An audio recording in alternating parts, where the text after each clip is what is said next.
ব্লাউজের মাপ কি করে নিতে হয়। আমরা একটা পুরানো একজন ব্লাউজ দিয়েছে, এই ব্লাউজটার মাপ দেবো।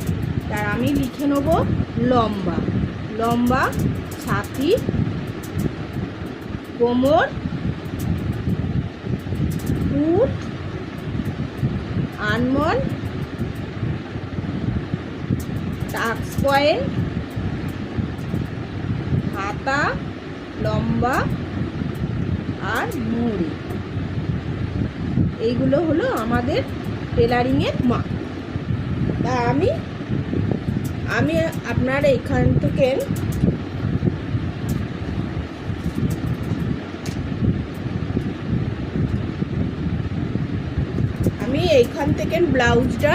এখান থেকে ব্লাউজটার লম্বা ধরছি।